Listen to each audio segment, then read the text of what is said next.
Assalamualaikum warahmatullahi wabarakatuh. Kami dari kelompok 1 akan mempresentasikan tentang analisis fundamental dan analisis teknikal.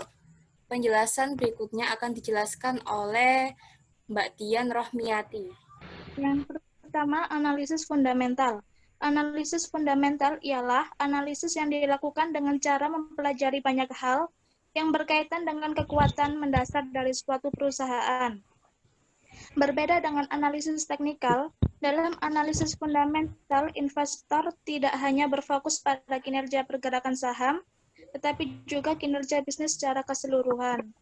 Penjelasan selanjutnya akan dijelaskan oleh Bella Nur Indasari.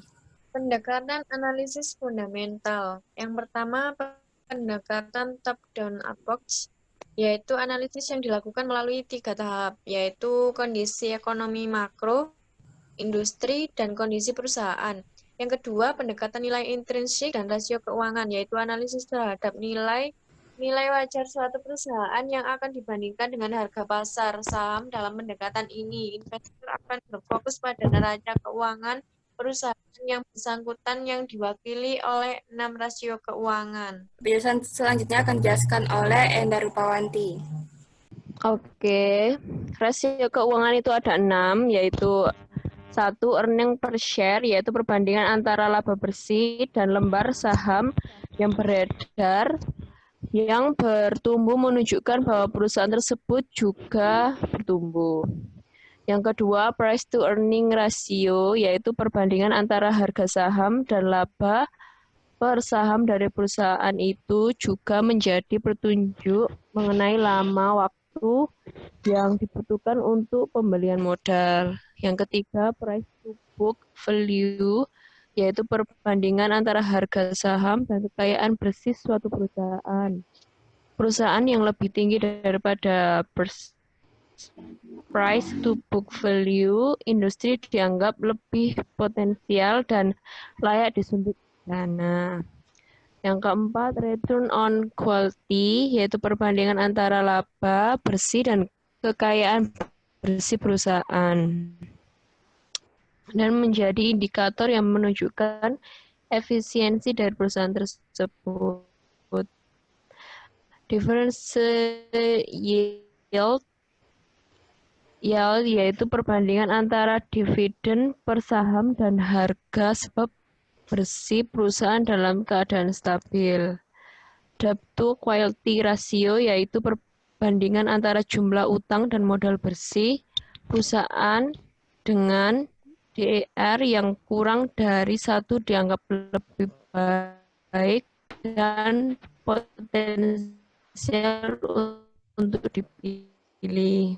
Oke, penjelasan selanjutnya akan dijelaskan oleh Dwi Indah Ratnasari. Fungsi analisis fundamental. Analisis fundamental memiliki beberapa kegunaan di dalam investasi saham, antara lain 1.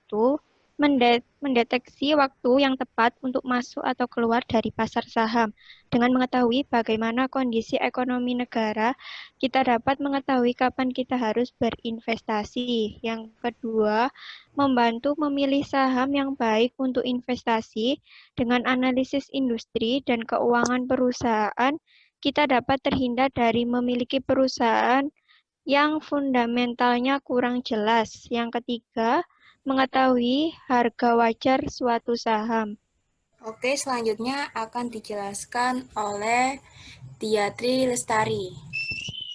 Analisis teknikal. Analisis teknikal adalah suatu jenis analisis yang berorientasi kepada harga, pembukaan, penutupan tertinggi dan terendah dari suatu instrumen investasi pada time frame tertentu atau price oriented.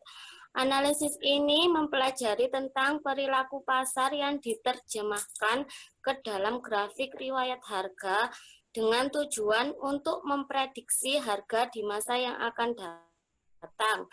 Harga yang tercermin di dalam grafik merupakan harga kesepakatan transaksi antara supply dan demand. Oke, selanjutnya akan dijelaskan oleh Indah Rosita. Analisis teknikal. 1. Untuk mendeteksi naik turunnya harga saham. Adanya analisis teknikal bertujuan untuk mendeteksi naik turunnya harga saham yang bisa dideteksi melalui garis historis, melalui pola-pola yang terjadi. Sehingga ketika analisis teknikal menyatakan bahwa harga cenderung naik, trader bisa mengambil posisi beli. Sebaliknya, saat analisis teknikal menyatakan harga cenderung turun, hal ini dapat membantu trader mengambil posisi jual. 2. Memberikan sinyal beli dan sinyal jual. Analisa teknik bisa memberikan sinyal beli dan sinyal jual suatu saham berdasarkan pada indikator, yang biasanya dinamakan dengan indikator osilator dan indikator moving average. Oke, selanjutnya akan dijelaskan oleh Budi Nurdiono. Kekuatan analisis teknikal. Analisis teknikal dapat digunakan secara luas hampir di semua pasar modal di seluruh dunia. Grafik dapat digunakan untuk menganalisis dalam satuan waktu, jam, hari, minggu, bulan, bahkan tahun. Banyak terdapat alat-alat analisis teknikal dan teknik-teknik yang tersedia untuk digunakan sesuai kebutuhan di berbagai sektor pasar yang berbeda. Prinsip dasar analisis teknikal mudah dipahami dan lebih memperhatikan pada kejadian sesungguhnya di pasar. Analisis teknikal dapat menggunakan data secara akurat dan setiap saat tersedia di RTI (Real Time Information) dan IMQ (Information Market Quote). Oke, selanjutnya akan dijelaskan oleh Virgi Prima. Kelemahan analisis teknikal. Analisis teknikal menganggap bahwa sifat manusia adalah konstan, sehingga pola kecenderungan akan selalu berulang, yang akan datang berupa analisis teknikal memperhatikan tingkat kemungkinan suatu kejadian akan terjadi, bukan kepastian dan kejadian tersebut. Seringkali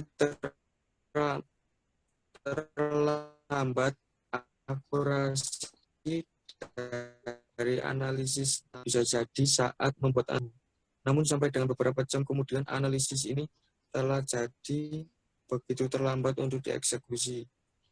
Untuk keberhasilan analisis teknikal, maka informasi yang dipakai harus akurat dan tepat waktu. Selanjutnya saya akan menjelaskan tentang prinsip analisis teknikal. Yang pertama ada market price discount everything atau kejadian di pasar menggambarkan segalanya. Nah, prinsip pertama menekankan pada semua peristiwa bisa sangat berpengaruh terhadap harga saham, baik dari segi fundamental, ekonomi, dan faktor-faktor lainnya. Seluruh kejadian di pasar menggambarkan reaksi dari semua kejadian yang bisa mempengaruhi pergerakan harga saham. Pergerakan harga saham terjadi karena adanya permintaan dan penawaran. Yang kedua ada price move in trend atau harga bergerak mengikuti tren. Prinsip kedua menjelaskan bahwa harga saham akan selalu bergerak mengikuti tren atau pola tertentu, dan pola pergerakan harga saham akan terus berlanjut sampai terdapat tanda-tanda tren tersebut akan berhenti atau berbalik arah. Terus yang ketiga ada history repeat itself atau sejarah akan terulang. Prinsip ketiga menjelaskan bahwa pergerakan harga saham di masa lalu akan cenderung terjadi secara berulang, sehingga dapat menjadi acuan bagi seorang trader untuk mengambil keputusan trading. Sekian presentasi dari kami, kurang lebihnya mohon maaf. Wassalamualaikum warahmatullahi wabarakatuh.